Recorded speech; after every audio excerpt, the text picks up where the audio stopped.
আসসালামু আলাইকুম, সবাইকে ঈদের শুভেচ্ছা, ঈদ মোবারক। রেসিপিস বাই ভিলেজ ফুডে সবাইকে স্বাগতম জানিয়ে শুরু করছি। আজ আমি আপনাদেরকে তৈরি করে দেখাবো পারফেক্টভাবে গরুর মাংস কিভাবে রান্না করতে হয়। চলুন দেখে নিই। এখানে 4 কেজি মাংস নিয়েছি। আমরা রেগুলার কাট যেভাবে করি তার থেকে একটু বড় করে নিয়েছি। এগুলো এখন পরিষ্কার করে ধুয়ে নিব। গোটা মশলা নিয়েছি, তেজপাতা, দারচিনি, ছোট এলাচ, বড় এলাচ। বাটা মশলা লাগবে আদা বাটা, রসুন বাটা, জিরা বাটা। এখানে নিয়েছি রসুন থেতলানো, আর লাগবে পেঁয়াজ কুচি। থেতলানো রসুন,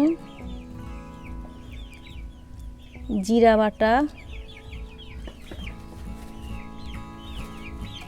আদা বাটা,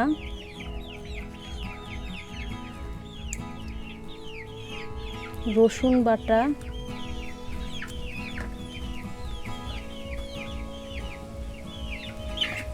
হলুদের গুঁড়ো,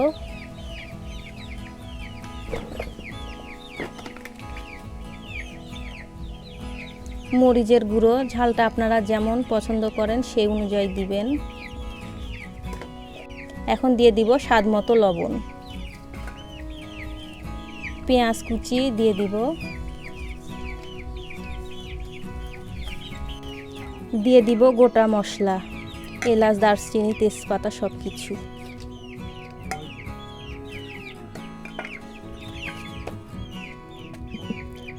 এখন সবশেষে দিয়ে দিব তেল।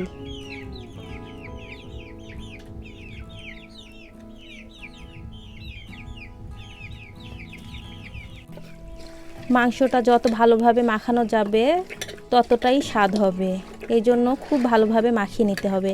আর এখানে কোনো পানি দেওয়া যাবে না। এখন আমি এই হাঁড়িটা চুলায় দিয়ে কিছুক্ষণ কষিয়ে নেব।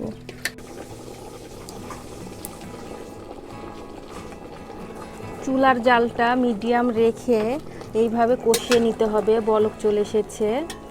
এখন আমি এই মাংসগুলো 20 মিনিট কষিয়ে নিব।